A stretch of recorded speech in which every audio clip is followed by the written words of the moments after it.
우리 오늘 함께 나눌 말씀 로마서 10장 1절부터 15절까지의 말씀입니다. 로마서 10장 1절부터 15절까지.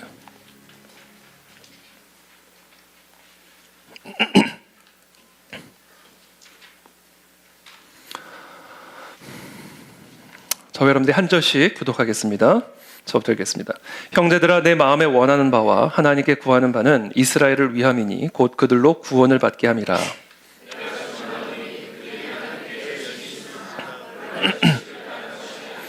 하나님의 의를 모르고 자기 의를 세우려고 힘써 하나님의 의에 복종하지 아니하였느니라.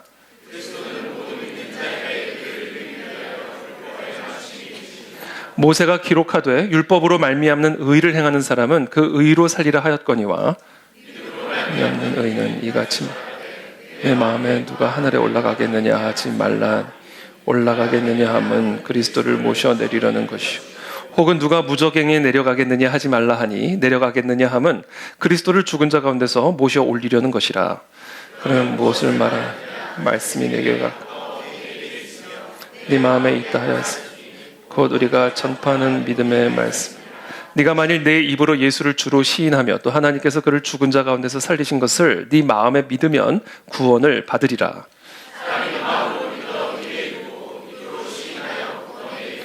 성경에 이르되 누구든지 그를 믿는 자는 부끄러움을 당하지 아니하리라 하니 유대인이나 헬라인이나 차별이 없음이라. 한 분이신 주께서 모든 사람의 주가 되사 그를 부르는 모든 사람에게 부요하시되 누구든지 주의 이름을 부르는 자는 구원을 받으리라. 그런즉 그들이 믿지 아니하는 일을 어찌 부르리요? 듣지도 못한 일을 어찌 믿으리요? 전파하는 자가 없이 어찌 들으리? 함께 읽습니다. 보내심을 받지 아니하였으면 어찌 전파하리요? 기록된 바 아름답도다. 좋은 소식을 전하는 자들의 발이여함과 같으니라. 아멘. 네, 오늘 로마서 강의 29번째 말씀, 구원을 얻게 하는 올바른 지식이란 주제를 가지고 하나님의 말씀 함께 나누겠습니다. 참고로 오늘 디모데 아카데미는 한 주 휴강을 하고 다음 주에 저희가 종강하도록 그렇게 하겠습니다. 양해를 부탁을 드립니다. 우리의 삶 속에 활력과 생명력을 불어넣는 가장 큰 원동력이 있는데 그것은 바로 이 마음의 소원입니다. 이 사람들의 마음 속에서 이 마음의 소원 또는 이 욕망을 제거해버리게 되면 그 순간 이 세상의 모든 활력과 생명력들은 그 즉시 사라지게 될 것입니다. 이 마음의 소원, 이것이 결국 우리의 삶의 동력이죠. 그렇죠? 이 욕구, 욕망이 우리의 삶의 생명력이고 동력입니다. 이 칼 마르크스의 사악성 또는 이 천재성은 바로 이 사실을 간파했다는 사실에 있습니다. 사적 소유권을 박탈함으로써 사람들의 마음속에 있는 이 일하고자 하는 욕구, 일을 해도 내게 되지가 않기 때문에 이 일을 하고자 하는 욕구, 또 열심히 일을 해서 자신의 꿈을 성취하고자 하는 이 마음의 소원을 아주 근본적으로 제거를 해버린 것이죠. 그 결과 독재자에게 길들여지는 이 노예 사회를 만들어내는 일에 이제 성공을 하게 됩니다. 이 사람들의 마음 속에 소원이 제거되고 나면 그 사회는 죽은 사회가 되고 마는 것이죠. 이처럼 마귀는 우리의 삶을 노략질하기 위하여 우리의 마음의 소원을 노략질합니다. 그래서 아무런 마음의 소원도 없이 어떤 욕망도 없이 그저 무의미하고 무기력하게 하루하루를 살아가게 만드는 것, 바로 이것이 사탄의 노략질입니다. 우리의 생명을 노략질하는 사탄 마귀의 방식입니다. 저는 저와 여러분들의 마음에 소원이 있게 되기를 축복합니다. 그것이 우리의 삶에 활력을 가져다주고 동력을 가져다줍니다. 우리 마음에 소원이 없는 것도 문제지만 잘못된 소원으로 가득 차 있는 건 더 큰 문제입니다. 하나님의 뜻을 거스르는 마음의 소원, 육신의 정욕만을 추구하는 마음의 소원을 가지고 살아간다면 그 사람은 반드시 하나님의 심판을 받게 될 겁니다. 하나님은 우리 안에서 하나님의 기쁘신 뜻을 이루기 위하여 우리로 소원을 두고 행하게 하신다고 말씀하셨습니다. 그러므로 우리 마음의 소원이 하나님의 기쁘신 뜻과 상관이 없거나 또는 하나님의 뜻을 거스르는 마음의 소원을 가지고 살아간다면 그 사람은 절대로 하나님의 축복을 받을 수 없고 반드시 심판을 받게 될 것입니다. 그렇기 때문에 저와 여러분들은 오늘 저와 여러분들의 마음의 소원을 점검하셔야 돼요. 일단 내 마음의 소원이 있는가?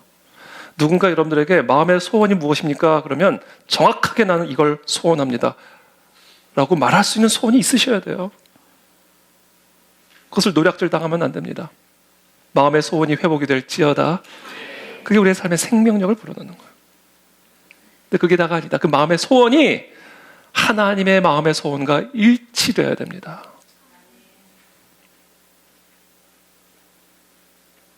여러분, 하나님의 큰 축복을 받는 사람들 있죠? 한평생 사는데 하나님의 큰 축복을 받는 사람들이 있습니다. 그 특징이 뭔지 아세요?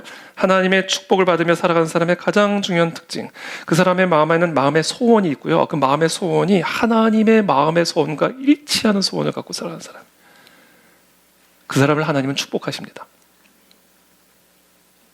하나님이 베냐민 지파 사람 기스의 아들 사울을 40년간 주셨다가 패하시고 다윗을 왕으로 세우시고 증언하여 이르시되 내가 이새의 아들 다윗을 만나니 내 마음에 맞는 사람이라, 내 뜻을 다 이루리라 하시더니 다윗의 마음의 중심에 하나님의 마음의 중심이 있는 게 그대로 있는 거예요. 그러니까 내가 이 사람 통해서 내 원하는 거 다 이루게 하겠다. 돈 필요해? 돈 주겠다.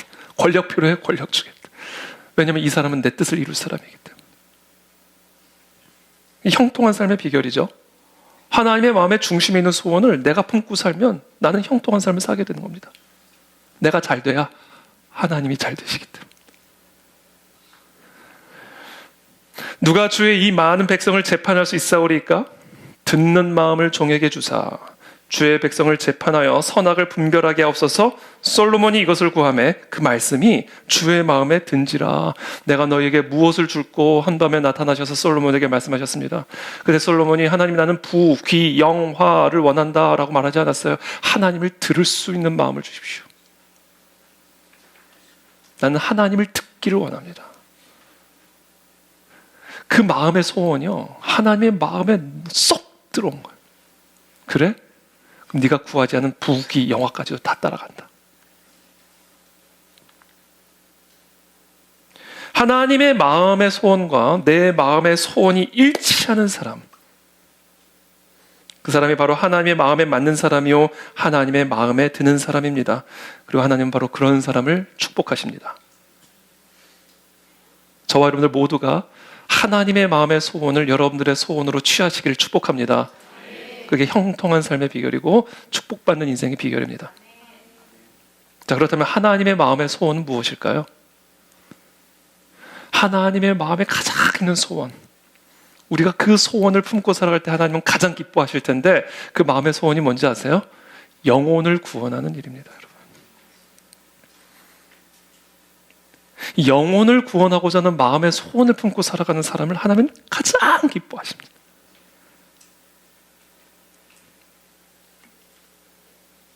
어느 날 예수님께서 잃어버린 양에 대한 비유를 가지고 하나님의 마음이 어떤 마음이신지를 우리에게 설명해 주셨어요. 어떤 사람에게 양 100마리가 있었는데 만약 그 중에 한 마리를 잃어버리게 되면 그 주인은 어떻게 할까? 99마리를 두고 그 잃어버린 양을 찾아내기까지 찾아다니지 않겠느냐. 그리고 결국 그 잃어버린 양을 찾게 되면 나의 잃은 양을 찾아내었노라 외치면서 즐거운 잔치를 벌이지 않겠느냐. 그러면서 이렇게 말씀하세요. 내가 너희에게 이르노니 이와 같이 죄인 한 사람이 회개하면 하늘에서는 회개할 것 없는 의인 99으로 말미암아 기뻐하는 것보다 더하리라. 99명이 구원을 받아서 저 천국에 있다 할지라도 잃어버렸던 그 영혼 한 영혼을 구원하여 천국에 들어갈 때 더 기쁘실 것이다. 그만큼 하나님의 마음은 잃어버린 영혼을 향해 집중되어 있다는 거예요.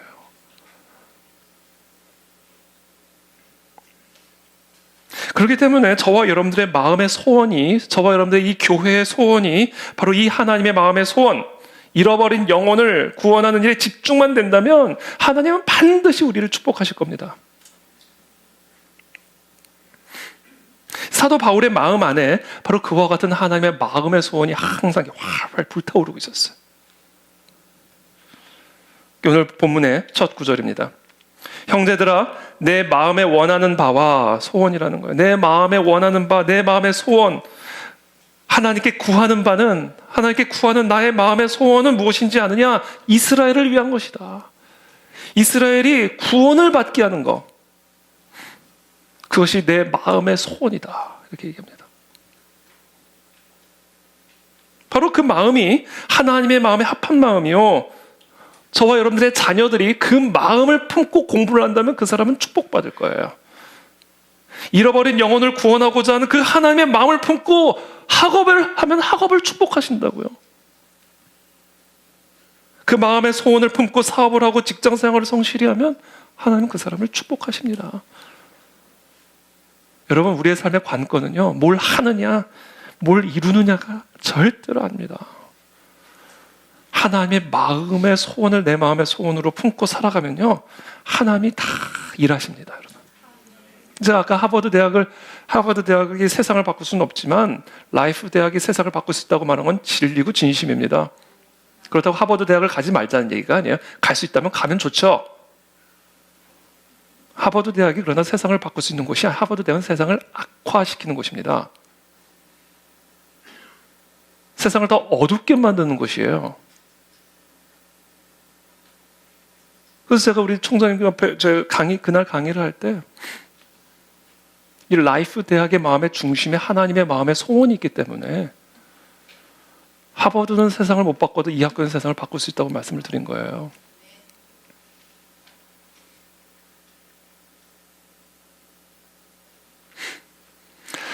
그렇다면 어떻게 하면 내 마음 안에 이 잃어버린 영혼을 향한 하나님의 마음을 내가 품을 수 있을까? 어떻게 하면 하나님의 마음 안에 있는 그 마음의 중심을 내 마음의 중심에 품을 수 있을까? 이게 관건이거든요. 이게 우리의 삶의 관건이에요. 어떻게 사도 바울 안에 있는 이 이스라엘 동족을 향한 활활 타오르는 그들을 구원하고자 하는 마음의 소원이 내 마음 속에서도 활활 타오를 수 있을까? 이게 관건이라고요. 어떻게 하면 그런 마음이 생겨날 수 있을까?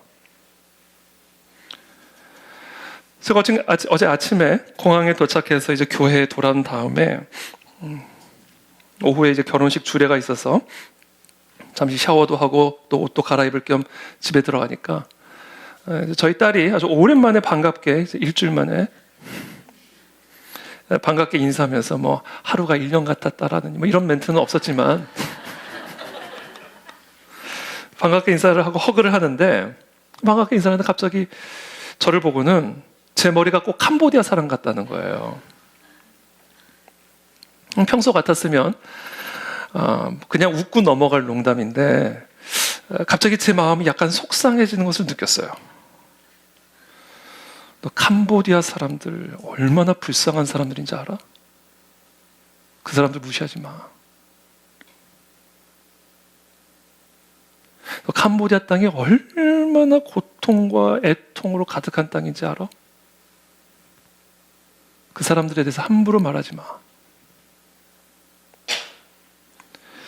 그와 같은 마음의 소리가 저도 모르게 제 안에서 이렇게 흘러나오더라고요. 물론 제 딸이 그 얘기를 하지는 않았어요. 농담으로 하하하 아픈 캄보 스타일 그러면서 그래서 마음속에 그런 마음의 소리가 들리는 거예요. 함부로 말하지 마.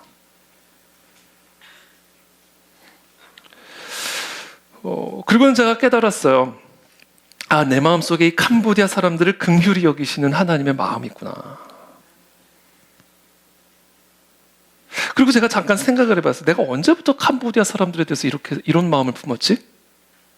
언제부터 내가 이 캄보디아 사람들에 대해 이런 애통한 마음이 있었지? 그리고는 깨달았어요.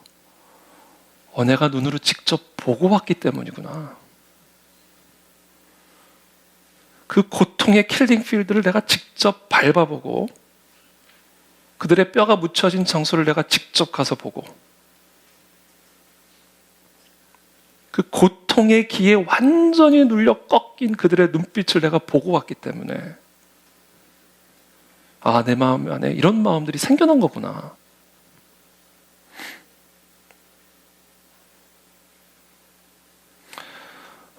여러분, 캄보디아는 그나마 과거형이죠.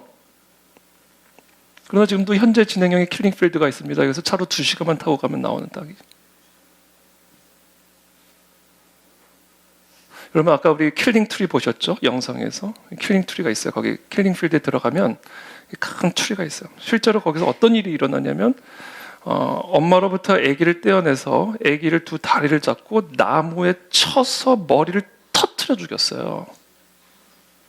그리고는 옆에 던지고 구덩이에 다시 또 애 두 다리를 잡아가지고 엄마는 끌고 가고 마치 빨래 털듯이 나무에다가 애를 팡 쳐가지고 죽이고 던져놓고 그런 해골로 가득. 애들이 울부짖고 통곡을 하고 엄마는 절규를 하고 그러니까 소리 들리지 않게 아주 큰 혁명가를 틀어놓고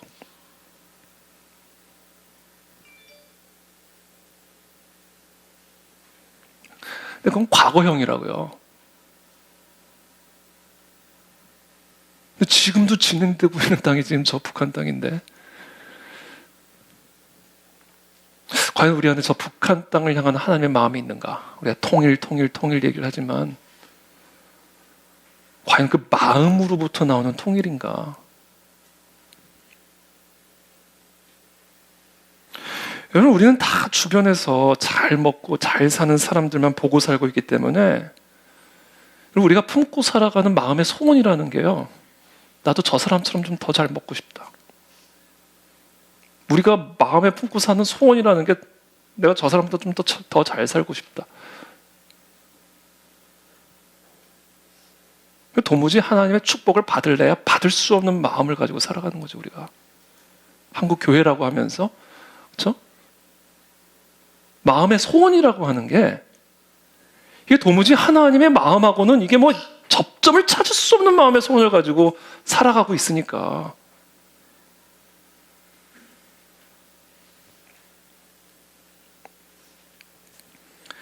그래서 여러분, 우리는 자꾸 나가야 돼요.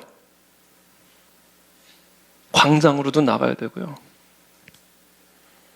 저 지방으로도 나가야 되고요. 저 아시아로도 나가야 되고, 아프리카로도 나가야 되고, 남미로도 나가야 되고, 북미로도 나가야 되고, 유럽으로도 나가야 되고, 잃어버린 영혼을 향한 하나님의 마음이 내 마음속에서 사그라들지 않고 계속해서 활활 타오를 수 있도록 우리는 자꾸 그 현장에 나가서 그 현장의 사람들의 눈을 보고 그 현장의 땅을 밟아보고 그래서 그 현장을 향한 하나님의 마음이 내 안에서 꺼지지 않도록 계속해서 우리는 나가야 됩니다.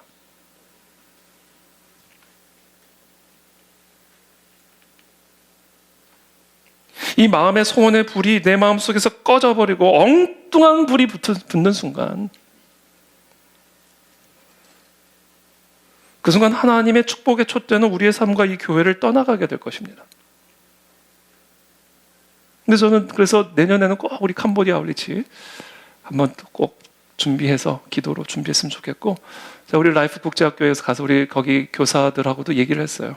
우리 WCS하고도 한번 만나서 교사끼리도 교류할 수 있으면 좋겠고, 우리 캄보디아 학생들도 우리 학교에 오고, 또 우리 학교 학생들도 또 우리 주일학교 학생들도 그곳에 가서 서로 같이 찬양하면서 우리가 다음 세대의 빛으로 일어서기를 원한다.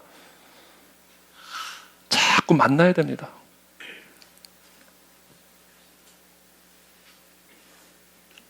특별히 저희가 12월에 이스라엘 성지 순례를 갑니다.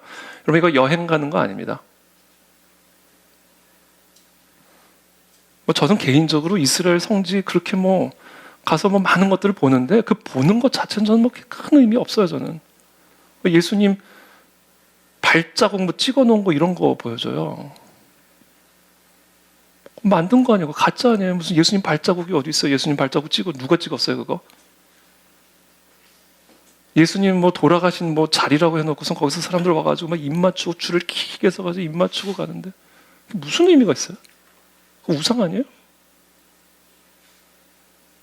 저는 그런 것 때문에 갈 거면 저는 차라리 안 가는 게 저는 낫다 생각해요.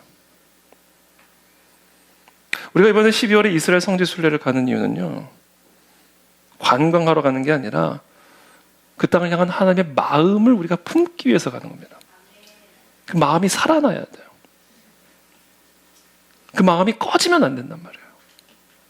잃어버린 이스라엘 땅을 향한 하나님의 아들이 태어난 그 땅이 정작 하나님의 저주 아래 있는 그 땅. 그 땅을 향한 하나님의 통곡하는 마음을 우리가 품기 위해서 가는 거예요. 그 유대인들과 함께 대화를 나누고 그들의 얼굴과 눈동자를 바라보면서 그들을 향한 하나님의 마음을 우리가 품는 거, 이게 우리가 이번에 가는 목적입니다. 그래서 지금부터 기도해야죠. 저는 유머세 선교사님하고도 상의를 해서 우리가 좀 더 기도할 수 있는 시간, 또 거기서 우리가 길거리에서 뭐 버스킹을 하든지 뭐 전도를 하든지 실제로 그 땅을 향한 하나님의 마음을 품을 수 있도록 관광하러 다니는 거 말고 그런 시간들을 어떻게든 좀 늘 수 있도록 제가 좀 상의를 해보려고 합니다. 이게 사도 바울 안에 있었던 마음이에요. 내 동족, 내 이스라엘 땅, 이 사람들이 하나님의 구원을 받지 못하고 하나님의 저주 아래 있는 그 현실을 바라보면서 사도 바울 안에 있는 마음에 활활 타오르는 소원, 하나님, 저 이스라엘 내 동족들을 구원하여 주십시오. 저 저주로부터 건져내 주십시오.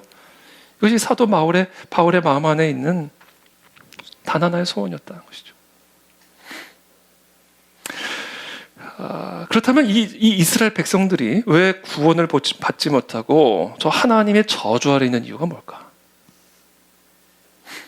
사도 바울이 너무나 안타까우니까 오늘 어떻게 하면 저 이스라엘 백성들이 구원을 받을 수 있는지에 대한 아주 마음의 강렬한 소원을 가지고 지금 이제 이야기들을 나누는 거예요. 그 이유를 이야기하는 겁니다. 로마서 10장 2절에 이어서 이렇게 말합니다. 내가 증언하노니 그들이 하나님께 열심히 있으나 올바른 지식을 따르는 것이 아니니라.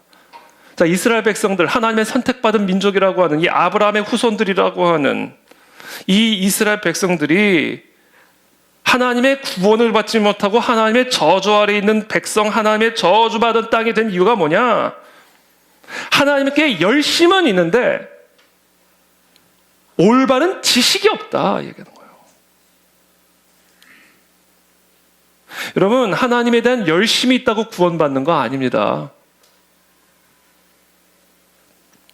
구원을 받으려면요, 구원을 받기 위해 필요한 올바른 지식이 있어요. 그 지식을 가지고 계셔야 돼요.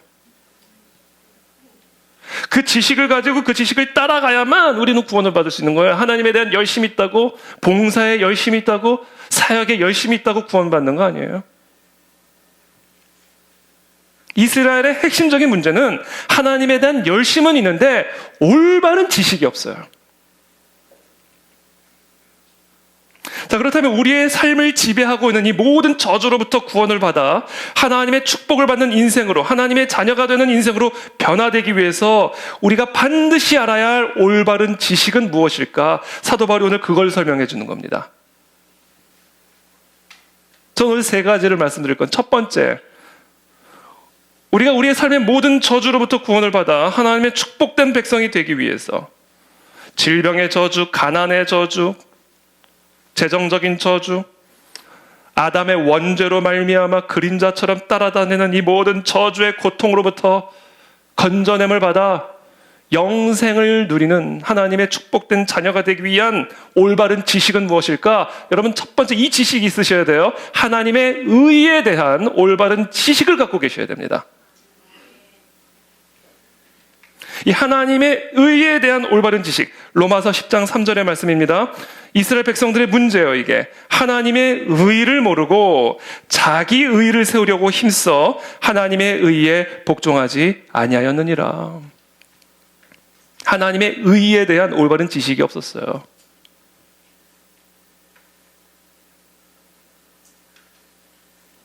오직 자기 의를 세우는 일에 힘을 쓰고 있었다.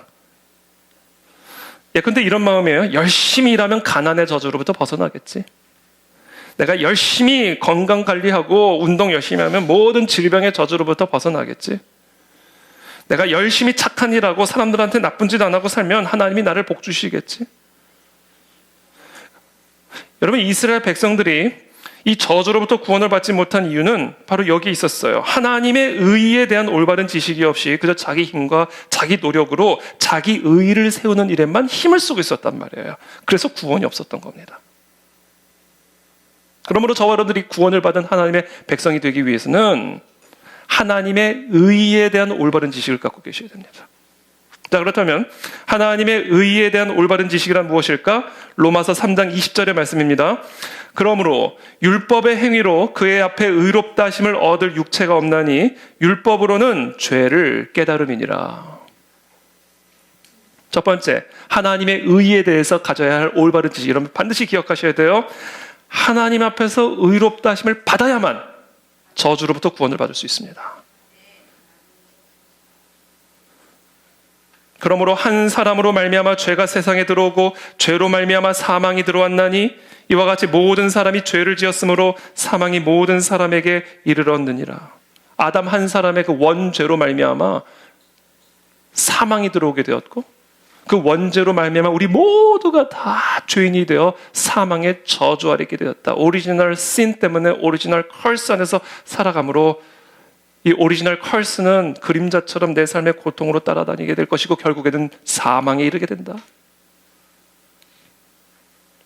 그러나 그 사망으로부터, 그 저주로부터 구원을 받아 죽어도 다시 살게 되는, 영생을 누리게 되는 그 구원을 받을 수 있는 하나의 길이 있는데 하나님 앞에서 내가 의롭다함을 받으면 돼요. 즉, 죄 없다 선언을 받으면 되는 겁니다. 이게 우리가 가져야 할 하나님의 의에 대한 첫 번째 올바른 지식이에요. 두 번째 우리가 하나님의 의에 대해서 가져야 할 올바른 지식이 있는데 그것은 내가 율법의 행위를 한다 해서 하나님 앞에 의롭다 하심을 얻을 수는 없다라는 지식을 반드시 가지셔야 돼요. 율법이라고 하는 것은 하나님이 우리에게 계시해 주신 하나님의 의의 기준이에요. 그 기준에 도달하면 너 죄 없어 라는 선언을 받게 되는 겁니다. 그게 하나님이 모세를 통해서 우리에게 주신 율법이에요. 그러나 우리가 반드시 알아야 할 지식이 있는데 우리의 행위로는 하나님이 우리에게 제시하신 의의 기준, 그 율법의 기준을 완벽하게 실행할 수 있는 존재는 없다라는 지식을 여러분들이 갖고 계셔야 돼요. 여러분들이 심성이 아무리 착한 분이라 할지라도 여러분들은 그 의의 기준에 도달할 수가 없어요. 여러분 캄보디아 분들이 얼마나 착한데요. 얼마나 선한지 몰라요. 어디를 가든 너무 친절하고요. 너무 선해요. 근데 그렇게 선한 심성을 갖고 있는 캄보디아 사람들이 저렇게 참혹한 만행을 벌였단 말이에요. 여러분. 손을 보고요. 학자 좀 배운 사람 같다 그러면 그냥 그 자리에서 그냥 목을 자르고 코챙이로 찌르고. 아니 어떻게 저렇게 착한 사람들이 그런 만행을 했어요? 여러분 아무리 착한 사람이라 할지라도 한 커플만 뺏기면 그런 악성이 있는 사람들이 저와 여러분들이에요. 여러분. 그렇기 때문에 저와 여러분들은요. 뭐 어떻게 하더라도 하나님이 정하신 그 의의 기준에 도달할 수가 없어요. 그래서 우리는 하나님 앞에서 의롭다함을 받을 수가 없어요. 그래서 우리의 힘으로는 저주로부터 구원을 받을 수가 없다고요. 이 지식이 있으셔야 됩니다.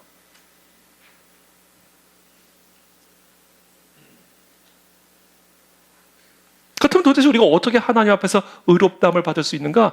세 번째 지식이 있어요. 하나님의 의에 대해서 저와 여러분들이 반드시 알아야 할 지식. 어떻게 하면 내가 하나님 앞에서 의롭다함을 얻을 수 있는가? 예수 그리스도를 믿음으로 말미암아 하나님 앞에서 의롭다함을 받을 수 있어요. 이 지식이 있으셔야 됩니다, 여러분.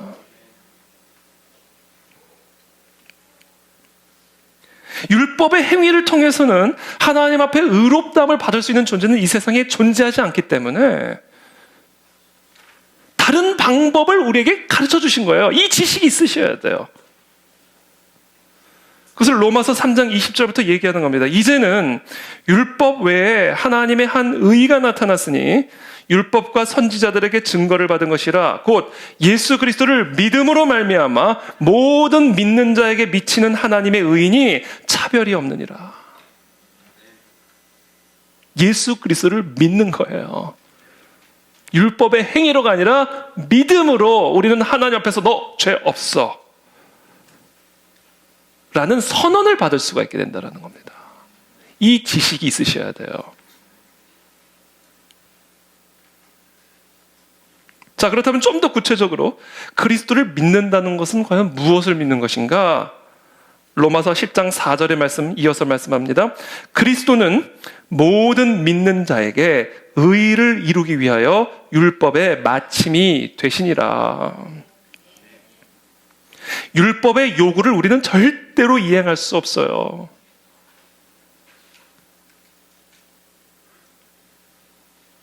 우리가 실제로 사람을 죽인 적은 없지만 사람을 미워한 적이 있잖아요. 그럼 그 사람은 살인한 거라고 율법은 우리에게 얘기하고 있어요. 우리가 설령 직접 간음을 한 일은 없을지라도 마음에 간음하는 마음을 품으면 간음한 자라고 얘기를 하시잖아요. 그러니까 간음하지 않은 죄가 죄인이 없단 말이에요. 그러니까 우리의 행위로는 하나님이 정한 의의 기준에 도달할 수 있는 사람이 아무도 없단 말이에요. 그래서 우리는 어떻게 의롭다함을 받을 수 있는가? 예수 그리스도를 믿음으로만 율법의 요구를 이룰 수 있다.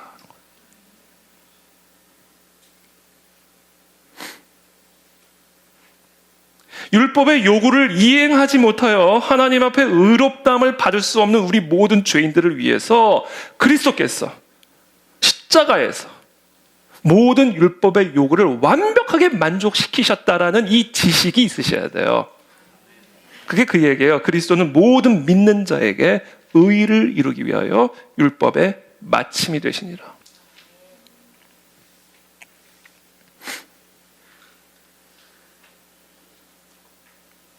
그 사실을 믿음으로써 우리는 하나님 앞에서 의롭다 함을 받게 되는 거예요.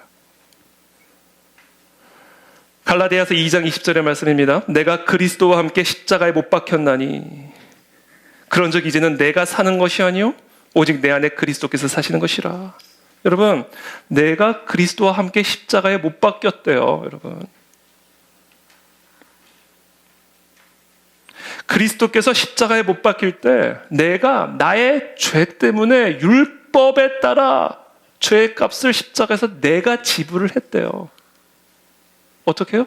그리스도께서 십자가에 못 박혀 죽으실 때. 갈라디아서 3장 13절입니다. 그리스도께서 우리를 위하여 저주를 받은 바 되사 율법의 저주에서 우리를 속량하셨으니 기록된 바 나무에 달린 자마다 저주 아래 있는 자라 하였습니다. 그러니까 예수님께서 십자가에 못 박혀서 저주를 당하실 때 나도 그 자리에서 그리스도와 함께 십자가에 못 박혔대요. 그래서 내가 다 같이 나의 죄로 인한 율법의 저주를 같이 받았대요. 그래서 내가 내 죄값을 다 지불을 했대요. 내가 어떻게 그거를 감당해요? 예수님과 함께 십자가에 못 박힘으로. 그 지식이 있어야 돼요, 여러분. 그래서 나는 이제 죄값을 지불할 필요가 없게 된 거예요. 왜? 내가 이미 2000년 전에 십자가에 못 박혔다니까. 내가 여러분이 어떻게 해요? 그리스도와 함께 십자가에 못 박힘으로.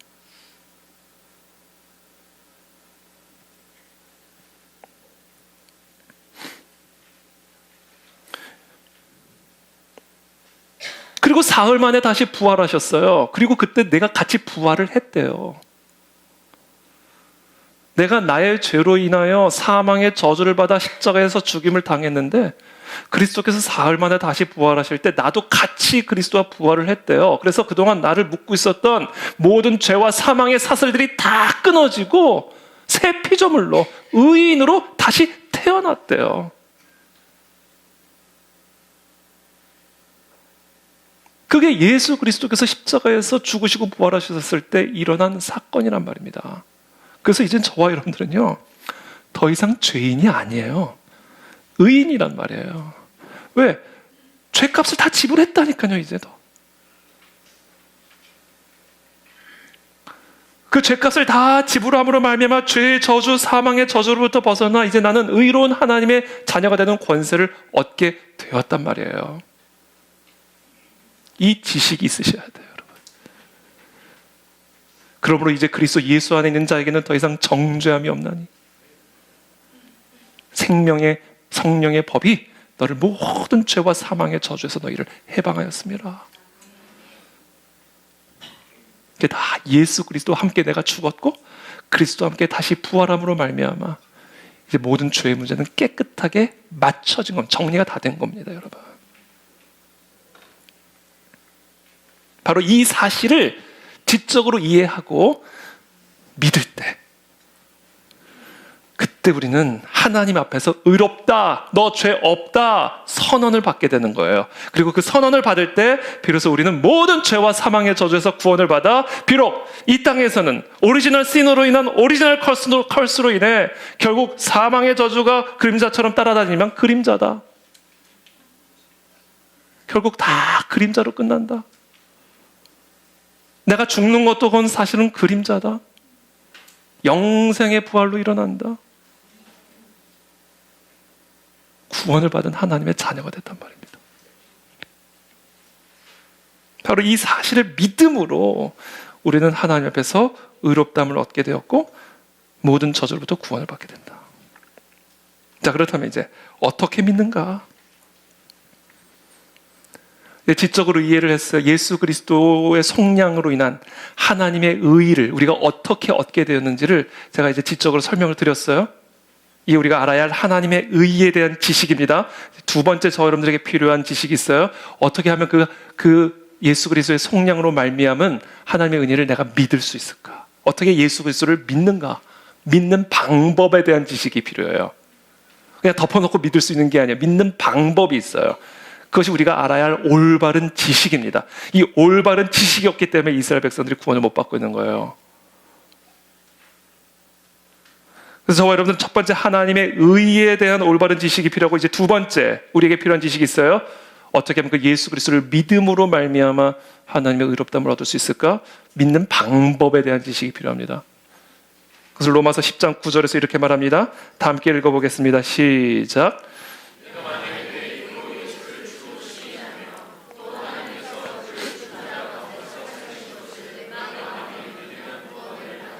어떻게 하면요, 네 입으로 예수를 주로 시인하고 마음으로 믿으면 구원을 받으리라요. 우리가 알아야 할 올바른 지식 두 번째, 예수 그리스도로 말미암은 속량의 은혜를 마음으로 믿고 입으로 시인을 해야 됩니다. 그때 우리가 구원에 이르게 되는 거예요. 이게 올바른 지식, 우리가 구원을 받기 위해 가져야 할 올바른 지식 두 번째입니다. 마음으로 믿는 것을 입으로 시인할 때 우리는 예수 그리스도의 속량으로 말미암아 하나님 앞에서 의롭다함을 얻어 저주로부터 구원을 받아 축복된 하나님의 자녀가 되는 권세를 얻게 됩니다.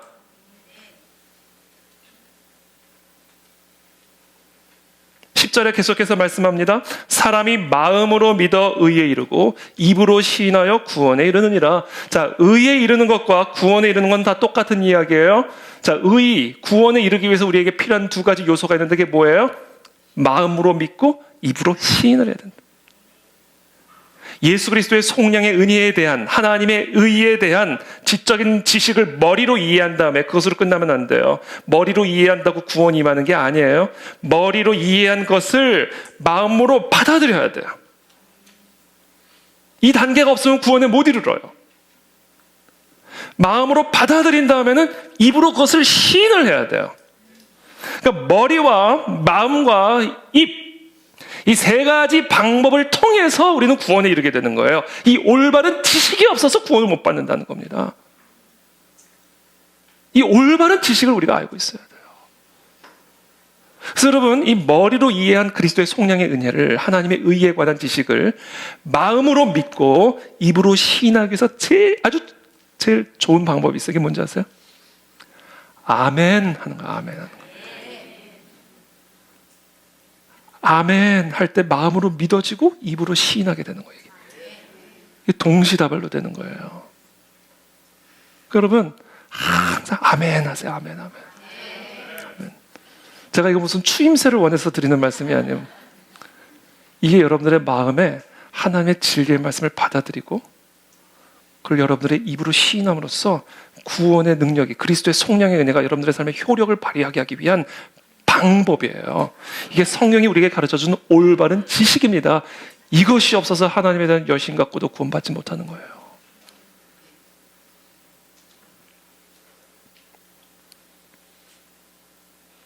그러므로 제가 지금 올바른 지식 정확하게 설명드렸어요. 하나님의 의에 대한 지식. 사람의 행위로 하나님 앞에서 의롭다함을 받을 수 있는 존재는 없다. 그래서 다른 의의가 나타나는데 그것은 바로 예수 그리스도다. 예수 그리스도가 십자가에서 죽으시고 부활하심으로 말미암아 나도 그와 함께 죽고 부활하게 되었고, 그래서 나는 나의 모든 죄값을 이미 다 지불했다. 그리고 나는 모든 죽음과 사망의 저주를 이겼다. 그러므로 나는 이제 의인이다. 하나님의 자녀가 되는 권세를 얻었다. 이제 더 이상 나의 삶에 저주는 역사하지 않는다. 모든 저주의 결박들은 끊어졌다. 라는 것을 지금 여러분들이 고백하는 것을 마음으로 믿고 입으로 시인하는 아멘으로 고백한 거예요. 이게 이루어져야 돼요. 그럼 끊어집니다. 하나님에 대한 열심히 우리를 저주로부터 구원하는 게 아니에요. 그래서 제가 지금 제가 적은 기도문을 제가 쭉 읽어드릴 테니까 여러분들이 계속해서 아멘으로 받으세요. 아멘, 아멘, 아멘으로 받아들이십시오. 예수 그리스도께서 나를 위하여 십자가에 못 박히셨을 때 나도 그날 그 시간에 그리스도와 함께 십자가에 나의 죄로 인하여 못 박혔음을 믿습니다. 그 결과 나는 그리스도로 말미암아 그리스도 안에서 그리스도와 함께 십자가에서 나의 모든 죄값을 다 해결했음을 믿습니다. 그리고 사흘 만에 나는 그리스도와 함께 모든 죄에 싹신 사망의 저주를 이기고 모든 저주를 이기고 다시 부활함으로써 나의 삶을 묶고 있었던 모든 죄와 사망의 저주로부터 완전한 구원을 얻게 되었음을 믿습니다. 예수님께서 내가 받아야 할 모든 징계를 대신 받으셨기 때문에 이제 나는 하나님 앞에서 완전한 의롭다함을 받게 되었으며 그리스도께서 나를 대신하여 채찍에 맞으셨기 때문에 저는 모든 질병과 가난과 사망의 저주로부터 구원을 받고 완전한 나음을 얻었음을 믿습니다. 이제 나는 그리스도로 말미암아 그리스도 안에서 하나님의 의롭다함을 받았습니다. 그러므로 이제 그리스도 예수 안에 있는 자에게는 결코 정죄함이 없나니 이는 그리스도 예수 안에 있는 생명의 성령의 법이 모든 죄와 사망의 법에서 너를 해방하였음이니라. 이 지식을 마음으로 믿고 지금 여러분들처럼 입으로 시인할 때 여러분들은 모든 저주로부터 구원을 받았습니다. 모든 저주의 결박들은 끊어졌습니다. 이제 모든 질병들은 나음을 얻게 될 것입니다. 모든 삶의 고통, 그림자처럼 따라다니는 고통들은 다 그림자에 불과하게 될 것입니다. 이게 구원에 이르게 하는 올바른 지식입니다. 이게 없어요, 이스라엘 백성들에게. 마지막으로 우리가 알아야 할 올바른 지식 한 가지가 더 남아 있습니다. 우리가 예수 그리스도의 성령의 은혜를 머리로 이해를 하고 마음으로 믿고 입으로 시인한다면 이제 그 입으로 저 여러분들이 해야 할 일이 있어요. 그래야 완성이 돼요. 이 지식이 완성됩니다. 세 번째 뭐가 필요하냐? 그 입으로 이제 뭐 해야 된다? 그리스도의 이름을 불러야 됩니다. 로마서 10장 11절부터 13절입니다. 함께 읽겠습니다. 시작. 성경에 이르되 누구든지 그를 믿는 자는 부끄러움을 당하지 아니하리라 하니 유대인이나 헬라인이나 차별이 없음이라. 한 분이신 주께서 모든 사람의 주가 되사 그를 부르는 모든 사람에게 부요하시도다. 누구든지 주의 이름을 부르는 자는 구원을 받으리라. 아멘. 여러분, 마음으로 믿고 입으로 시인한다고 구원이 완성되는 게 아니야. 세 번째, 이 지식이 반드시 있으셔야 돼요. 뭐야? 이제 그 그리스도의 이름으로 부르셔야 돼요. 여러분들의 삶에 남아있는 저주의 악취들을 향하여 예수 그리스도의 이름을 부르셔야 됩니다. 질병의 문제에 대하여 예수 그리스도의 이름을 부르셔야 돼요. 모든 저주의 그림자들을 향하여 예수 그리스도의 이름을 부르셔야 됩니다. 누구든지 주의 이름을 부르는 자는 구원을 받으리라. 주의 이름을 부를 때 예수 그리스도의 이름, 십자가에서 모든 죄를 대속하시고 부활하셔서 사망의 저주를 다 끊으시고 이기신 그 예수 그리스도의 이름의 권세로 내 아픈 부분에 발라야 돼요. 내 삶의 문제에 적용을 시키셔야 됩니다. 내 삶의 모든 어두움에 대하여 예수 그리스도의 이름으로 내쫓고 대적하고 끊어내셔야 된단 말이에요. 써야 된다고요, 예수 그리스도의 이름을. 제가 지난주에 말씀드렸죠. 만병통치약이 있어도 그게 만병통치약이라는 걸 믿어도 먹어서 그 약이 내 삶의 모든 연약한 부분에 세포 속속이 들어가 그 악한 바이러스를 진멸시키게 하지 않으면, 내 환부와 약이 맞닿게 하지 않으면 아물전이라는 구원에 이룰 수 없다.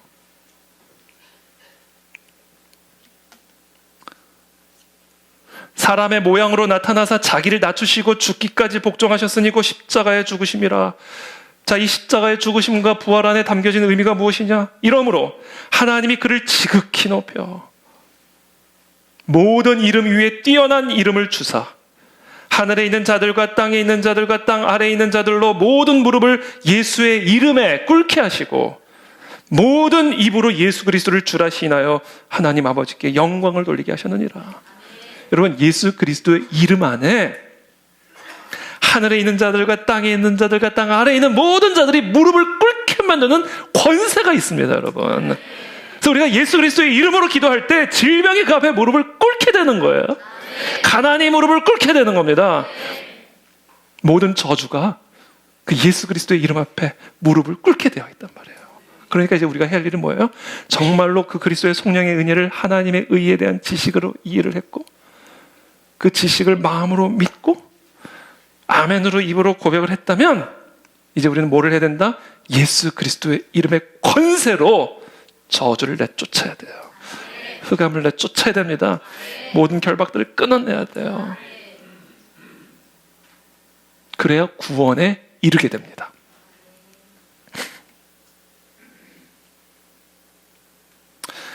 우리 주변에 보면 구원에 관한 올바른 지식이 있고, 또 구원을 받은 하나님의 자녀임에도 불구하고 자기 자신에게 주어진 이 놀라운 그리스도의 이름 안에는 권세를 누리지 못하고 여전히 저주의 영향력 아래 신음하며 살아가는 안타까운 그리스도인들이 많이 있습니다. 정말 안타깝죠. 안타깝죠. 저는 우리 그 안에 진리교회 성도들 가운데 그런 분들이 한 분도 없게 되기를 정말로 바라는 마음의 소원을 갖고 있습니다.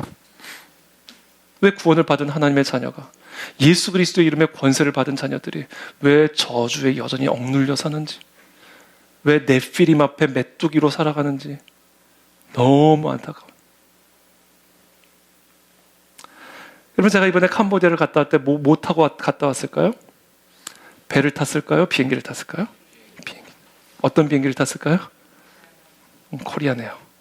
저는 코리아네어를 좋아합니다. 저는 코리안이기 때문에 코리아네어를 타고 갔다 왔어요. 비행기를 타면요, 비행기는 3단계 등급으로 좌석이 나눠져 있습니다. 퍼스트 클래스가 있고, 비즈니스 클래스가 있고, 그 다음 뭐예요? 이코노미 클래스가 있고. 저는 어렸을 때부터 하여튼 해외만 나갔다, 비행기를 탔다면 저는 한 번도 예외 없이 남들이 다 부러워하는 그 비즈니스 클래스를 이렇게 바라보면서 지나갔어요. 그리고 이코노미 클래스로 겸손하게 걸어 들어갔습니다. 지금까지 평생 저는 언제나 비즈니스 클래스를 바라만 보고 있습니다. 그럼 똑같은 비행기를 타고 가면서도 누구는 퍼스트 클래스를 타고, 누구는 비즈니스 클래스를 타고, 또 누구는 이코노미 클래스를 탑니다. 똑같은 목적지를 향해요. 똑같은 목적지를 향해 똑같은 기장이 운전하는 똑같은 비행기를 타고, 누구는 퍼스트 클래스 타고, 누구는 비즈니스 클래스 타고, 누구는 이코노미 클래스. 사람들마다 그 비행기 안에서 누리는 평안함과 안락함은 좌석의 등급에 따라 달라져요.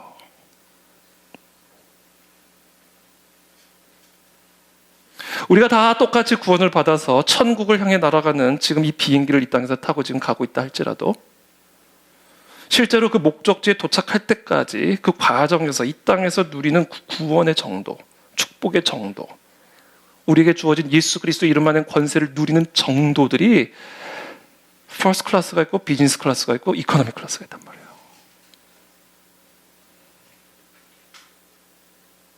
사실 극소수의 사람들만이 퍼스트 클래스에 타고 있고요, 대부분이 다 이코노미 클래스 타고 지금 가고 있습니다.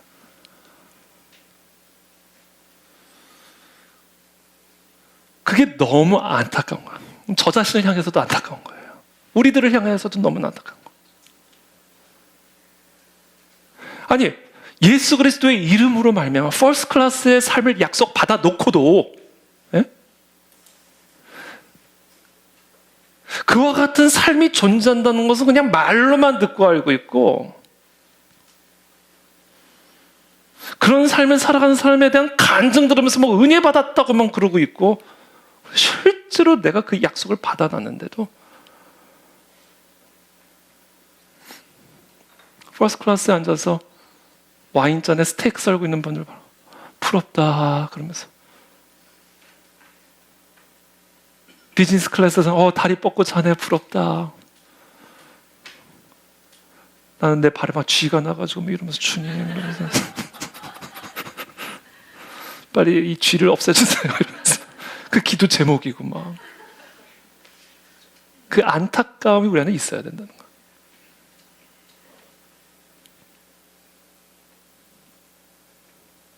언제까지 우리가 퍼스트 클래스의 삶을 약속 받아놓고도 이코노미 클래스 앉아가지고 퍼스트 클래스 앉아있는 사람들을 바라보며 부러워하며 시기 질투하며 불평과 불만에 찌든 표정으로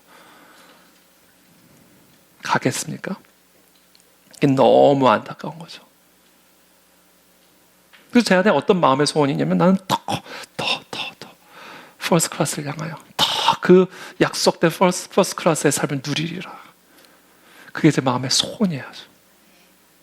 이게 전체가 여러분들을 향한 제 마음의 소원입니다. 아주 오래전에 제가 어렸을 때 한번 이런 적이 있어요. 비행기를 탔는데 그 해외에서 이제 한국으로 돌아오는데 딱 이제 이제 발권을 했는데 제 자리가 앞자리예요. 이거 뭐지? 왜 이렇게 앞이지? 하나님이 내가 착한 일을 열심히 하다 보니까 나를 축복하셨나? 너무 기분이 좋은 거예요. 딱 들어가는데 진짜 비즈니스 클래스가 비즈니스 클래스. 그래서 제가 너무 기분이 좋아가지고 야 살다 보니 이런 일들도 있구나. 그리고 딱 앉아 있는데 근데 착륙을 앞두고 스튜어디스가 오는 거예요. 불길해지죠.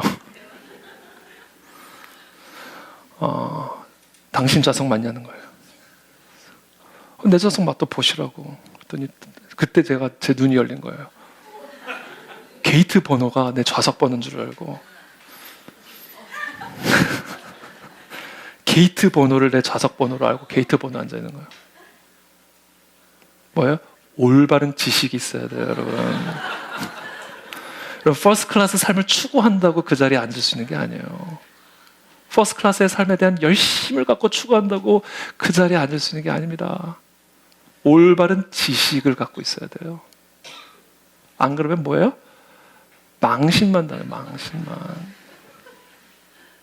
제가 이거 진짜 안 나누려고 그랬는데 여러분들에게 도움이 된다면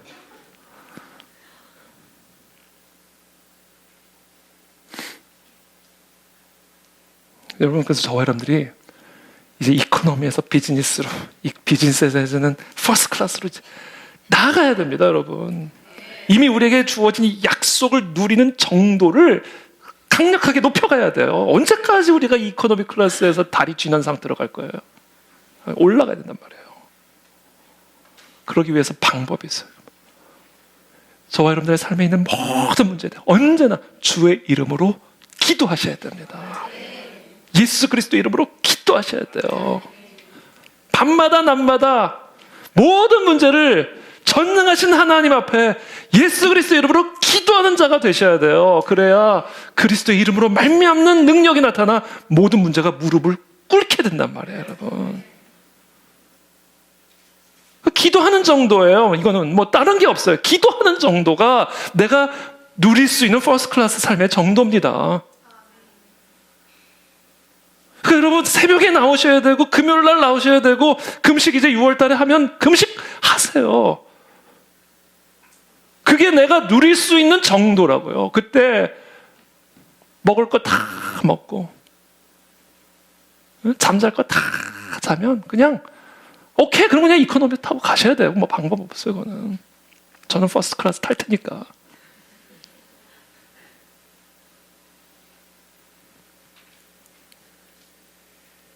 이를 행하시는 여호와, 그것을 만들며 성취하시는 여호와, 그의 이름을 여호와라 하는 이가 이와 같이 이르시도다. 너는 내게 부르짖으라. 내가 네게 응답하겠고 네가 알지 못하는 크고 은밀한 일을 네게 보이리라. 이거예요. 여러분, 우리가 일을 한다고 되는 게 아니라고요. 일을 행하시는 여호와가 일을 해주셔야 돼요. 내가 뭘 만들어서 성취할 수 있는 게 아니라고요. 하나님이 만들어주시고 성취를 해주셔야 만들고 성취가 되는 거예요. 뭐 어떻게 하면 그 놀라운 자녀된 권세를 누릴 수 있는가? 부르짖어라, 부르짖어라. 예수 그리스도 이름으로 부르짖어. 그러면 내가 네게 응답할 텐데 어떻게 응답? 네가 알지 못하고 상상할 수 없었던 크고 은밀한 일을 보여주리라. 이게 여러분 하나님의 자녀들에게 약속된 퍼스트 클래스의 삶입니다. 너희가 내 이름으로 무엇을 구하든지 내가 행하리니 이는 아버지로 하여금 아들로 말미암아 영광을 받으시게 하려 함이라. 내 이름으로 무엇이든지 내게 구하면 내가 행하리라. 여러분 결단하시죠. 퍼스트 클래스 타기 원하시면 다 손 들어보세요. 그럼 이제 여러분 하셔야 되겠어요. 예수의 이름으로 부르짖으세요. 무슨 일이든지 부르짖으세요. 그럼 무조건 퍼스트 클래스예요. 퍼스트 클래스. 퍼스트 클래스도 내 옆에 자리 없는 사람 없는 퍼스트 클래스. 그냥 대자로 누워서 잘 수 있는 퍼스트 클래스. 나면서부터 못 걷게 된 한 사람이 성전 문 앞에서 구걸을 하고 있어요. 나면서부터 못 걷는 사람입니다. 이거 그러니까 태어나기도 전에 결정된 문제이기 때문에 태어나도 바뀔 수가 없는 문제입니다. 이거는 우리 안에 그런 문제는 많죠. 그런 문제. 태어나기도 전에 결정된 채로 태어나가지고 그냥 그거 안고 살아가야 되는 거야. 죽을 때까지. 이거는 완전한 절망, 완전한 저주, 완전한 흑암 속에 있는 한 사람이 이제 이 땅에서 살 수 있는 방법은 하나밖에 없어요. 구걸. 근데 그때 마침 베드로와 요한이 성전에 들어가고 있었어요. 무엇을 얻을 수 있을까? 베드로와 요한 아주 불쌍한 표정으로 바라봅니다. 근데 그때 베드로가 이르되 은과 금은 내게 없거니와 내게 있는 이것을 내게 주노니 나사렛 예수 그리스도 이름으로 일어나 걸어라. 그런 거예요. 여러분 은과 금이 없어도 예수의 이름으로 구하면 되는 겁니다. 여러분 그러면 일어나게 되는 거예요. 은과 금의 힘으로 살아가는 수준은요 이코노미도 아니에요. 저는 이 은과 금에 따라 기분이 업다운이 되는 이런 수준의 삶을 떠나가게 되기를 축복합니다. 은과 금은 내게 없어도 된다 이거예요. 지금 네가 지금 나에게 구하는 건 은과 금인데 내가 너에게 주고자 하는 것은 예수 그리스도의 이름이다. 예수 그리스도의 이름의 권세만 있으면 은과 금 없어도 된다. 예수 그리스도의 이름 앞에 질풍노도도 무릎을 꿇게 될 것이고 어떤 흉악한 네피림도 무릎을 꿇게 될 것이며 어떤 여리고도 무너지게 될 것이니 예수 그리스도의 이름으로 일어날지어다. 그 다리에 힘이 들어가는 거예요. 은과 금이 줄 수 없었던 힘이에요. 은과 금 줘도 못 일어났단 말이에요.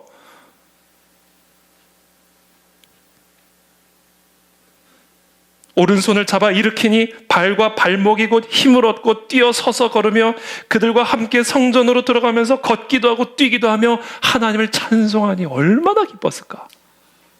크고 기이한 일을 행하시는 여호와, 은밀한 일을 행하시는 여호와, 얼마나 기뻤을까. 이게 퍼스트 클래스의 삶입니다. 모든 백성이 그 걷는 것과 하나님을 찬송함을 보고 그가 본래 성전 미문에 앉아 구걸하던 사람인 줄 알고 그에게 일어난 일로 인하여 심히 놀랍게 여기며 놀라니라. 자, 우리 모두가 다 이와 같은 퍼스트 클래스의 삶을 살아가게 되기를 축복합니다. 그러기 위해서 제가 마지막으로 여러분들에게 드리고 싶은 중요한 방법, 지식이 있어요. 여러분, 예수 그리스도의 이름으로 여러분들이 기도를 할 때 그 그리스도의 이름의 권능이 나타나 오늘 이 구걸하던 안진뱅이에게 일어났던 이 크고 은밀한 일들이 저 여러분들의 삶에 일어나려면요, 뭐가 필요하냐면 축적된 하나님과의 친밀한 교제가 있으셔야 됩니다. 여러분 이건 받아 적으셔야 돼요. 축적된 하나님과의 친밀한 교제가 있어야 내가 예수 그리스도의 이름으로 구할 때 이런 기이한 일들, 태어나면서부터 죽어 있었던 내 다리에 신비한 힘이 들어가고 신비한 생명이 들어가 일어나 걷고 뛰는 일들이 일어나게 되는 거예요.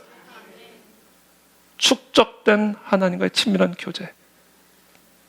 저와 여러분들이 하나님과 친밀한 교제를 누리는 삶이요, 축적이 돼야 돼요. 하루아침에 되는 거 아닙니다. 당장 오늘부터라도 시작하십시오. 축적이 돼야 돼요. 어떻게 베드로가 예수 그리스도의 이름으로 일어날 때 이런 놀라운 일들이 이 안진뱅이에게 일어날 수 있었을까? 사도행전 3장 1절에서 이렇게 기록을 하고 있어요. 제9시 기도 시간에 베드로와 요한이 성전에 올라갈새 기도 시간, 딱 정해둔 기도 시간이 있어. 오후 3시. 아마 이게 유대인의 관습에 따라 아침, 점심, 저녁 딱 시간을 정해놓고 성전, 그 시간은 그냥 무조건 성전에 올라가는 거예요. 이와 같은 하나님과의 친밀한 교제가 축적이 돼야 돼요. 그래야 내가 예수 그리스도 이름으로 기도를 할 때 이런 신비하고도 기이한 하나님의 역사들을 내가 체험하게 되는 거예요. 그러니까 퍼스트 클래스의 삶의 비결, 축적된 하나님과의 친밀한 교제가 있으셔야 됩니다. 그래서 제가 이번에 축사를 할 때도 라이프 대학에 가서 축사의 주제가 Put the word of God first. 하나님의 말씀을 항상 먼저 해둬라. Before your breakfast, put the word of God first. Before you go to class, put the word of God first. 언제나 하나님의 말씀을 모든 삶의 우선순위에 두고 하나님과의 친밀한 교제를 매일매일 축적해 나가라. 그때 하나님께서 당신들을 놀랍게 쓰실 것이다. 예수 그리스도 이름으로 기도할 때 당신들의 가정들이 치유를 받게 될 것이고, 예수 그리스도 이름으로 기도할 때 당신들의 나라가 회복이 될 것이며, 예수 그리스도 이름으로 기도할 때 당신들을 세상의 빛으로 쓰실 것이다. 여러분, 당장 하나님과의 축적된 친밀한 교제를 시작하십시오. 그래서 예수 그리스도 이름으로 기도함으로 우리의 삶에 약속된 퍼스트 클래스의 삶을 누리시는 우리 모든 그 안에 즐길 성도들이 되시기를 예수님의 이름으로 축복합니다. 기도하겠습니다.